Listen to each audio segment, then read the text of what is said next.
is praise. Amen. Praise God. Isa nga pong palakpak sa ating Panginoong Diyos. Maraming salamat. Muli, magandang umaga sa ating lahat at ganoon din po sa ating mga nanonood online. Ako nga po pala si Kuya Jeff Tree, ang nagbabalik na bibigay ng words of encouragement sa umagang ito. Are we blessed, church? Amen. Hallelujah. Ang binigay po ng ating Panginoong Diyos na bilang word of encouragement sa umagang ito ay trust God anyway. So anyway, yan. Nagtitiwala po ba tayo sa ating Panginoong Diyos? Amen. Yan. Kasi ang trust is ang foundation ng faith. Kapag may foundation of faith, may foundation of hope. Kapag may foundation of hope, may foundation of love. Para kanino? Sa ating Panginoong Diyos. Yung apat na components na po yan ay napaka-importante sa ating mga buhay. Without one, so talagang hindi fulfill yung ating pagtitiwala sa ating Panginoong Diyos. Kaya in any ways, in any means, we need to trust the Lord. Amen?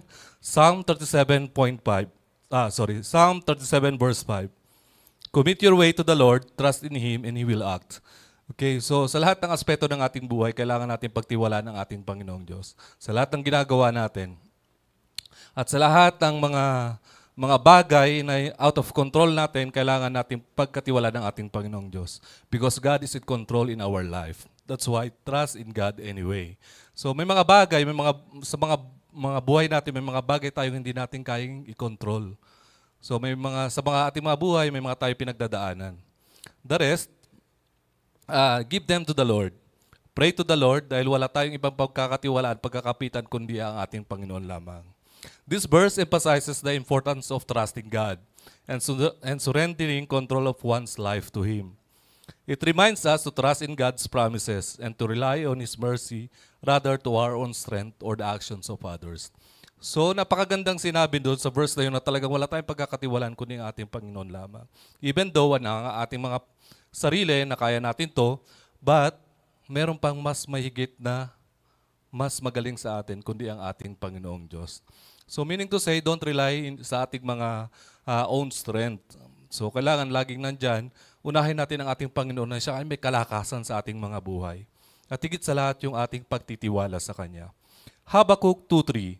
One day you will understand that all the waiting was not in vain.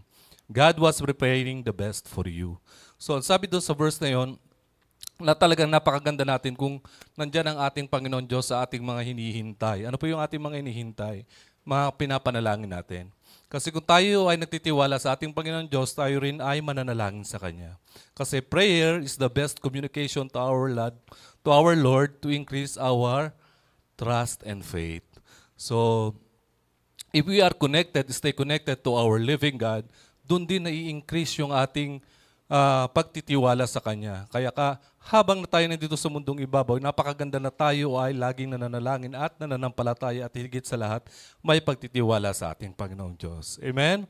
It assures believers that God promises, through perhaps delays, are certain and He will ultimately come to pass at designated time. Yan. So may mga sa buhay natin, may mga bagay tayong hinihingi sa ating Panginoong Diyos. No? So, wag tayong mag-alala, wag tayong mainip, dahil ang Panginoong Diyos gumagawa ng kaparaanan yan para sa ating mga pinagpapanalangin, para sa mga kasagutan. So, wag tayong mabahala, wag tayong matakot kung hanggang sa ngayon hindi pa sinasagot ng Panginoong Diyos yung ating mga pinapanalangin kasi piniprepare niya lang tayo para sa Kanya. At sabi niya, you will stay connected to me at ako na ang bahala. Amen? Exodus 14:14, the Lord will fight for you, you need to be still. Manatili lang tayo sa ating Panginoong Diyos at ang ating Panginoong Diyos ay mananatili rin sa atin. Huwag tayong bibitaw sa mga pangako ng ating Panginoong Diyos dahil ang pangako ng Diyos ay laging totoo at makakatotohanan at laging mapagkakatiwalaan. Amen? And remember, God is able to make the impossible to possible. Just trust in Him.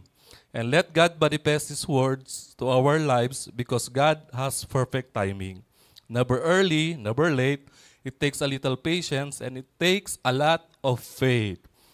But it's worth the wait. Ano po yung it's worth the wait? Yun po yung trust. So manatili tayo sa ating Panginoong Diyos hanggat nandiyan ang ating Panginoong Diyos.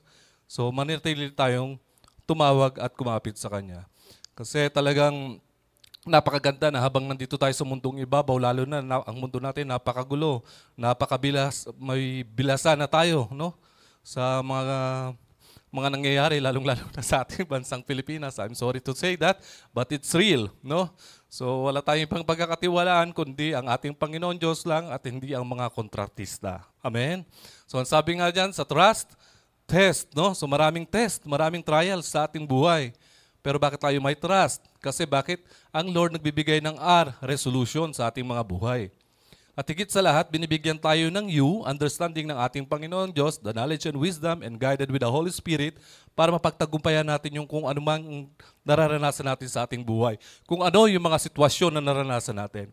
The rest, if we overcome, T, kagaya ko po, nandito sa ating harapan ngayon, tayo rin na magbibigay ng testimony or thanksgiving para kanino? Sa S, sa ating Savior. Dahil lahat yan, overcoming natin, napagtagumpayan natin dahil tayo ay naniwala sa ating Panginoong Diyos. Amen? So, kaya ang word of encouragement sa ubagang ito, Kuya Dennis, pag-i-flash. Jesus, I trust in you. Amen? And to God be all the glory.